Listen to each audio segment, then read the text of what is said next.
അപ്പൊ ഇനി കുറച്ച് മണിക്കൂറും കൂടിയല്ലേ ഇനി നമ്മൾ ഒരുമിച്ചുള്ളൂ. നാളെ രാവിലെ നിങ്ങൾക്ക് പോകണ്ടേ? ഇനിയിപ്പോ 2 കൊല്ലം കഴിയണ്ടേ നമ്മളൊന്ന് അടുത്ത് കാണാൻ? നീ ഇങ്ങനെ സങ്കടപ്പെട്ട എങ്ങനെ ശരിയാകാം? എനിക്ക് സങ്കടാവൂലേ? എനിക്ക് ആഗ്രഹം ഉണ്ടായിട്ട് ഞാൻ പോവുകയാണോ? നമ്മുടെ അവസ്ഥ അതല്ലേ. നമ്മളെ കുടുംബം നല്ല രീതിക്ക് പോകണമെങ്കിൽ ഞാൻ പോയാൽ മതി.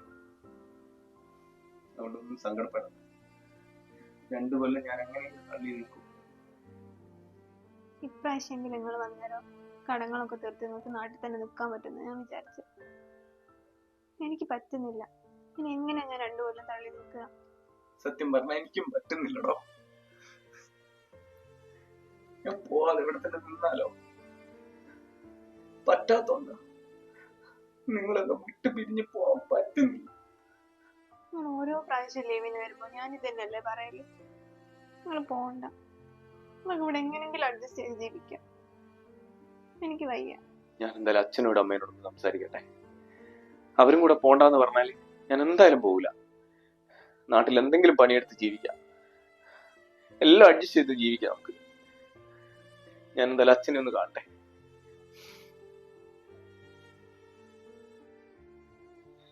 ഇനി വേഗമൊക്കെ പാക്ക് ചെയ്തോ? ഈ അച്ചാറും മാങ്ങി ഉണക്കിയതൊക്കെ അമ്മാമ്മ തന്നതായിരുന്നു.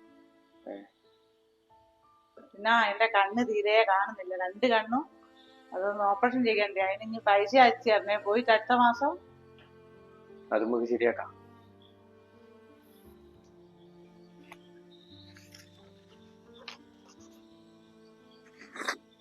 നാളെ ഇനി എത്ര മണിക്കാ പോകുന്നത്? രാവിലെ പോണോ? ഏട്ടന്റെ വീട് പണി നടക്കല്ലേ, അതുകൊണ്ട് നിങ്ങൾക്ക് രണ്ടാൾക്കും ഉള്ളതല്ല ഇത്. അതുകൊണ്ടൊരു 10 ലക്ഷമെങ്കിലും ഇനി അയച്ചു കൊടുക്കണം. എന്നാ ഇനി വരുമ്പോഴേക്ക് കൂടുതലൊക്കെ അയക്കാമല്ലോ. ഞാൻ പെട്ടെന്ന് തന്നെ പൈസ അയക്കാം.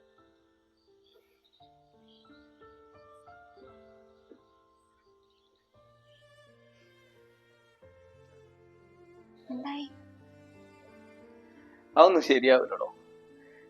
ഗൾഫുകാരെ ജീവിതം എങ്ങനെ തന്നെയാ.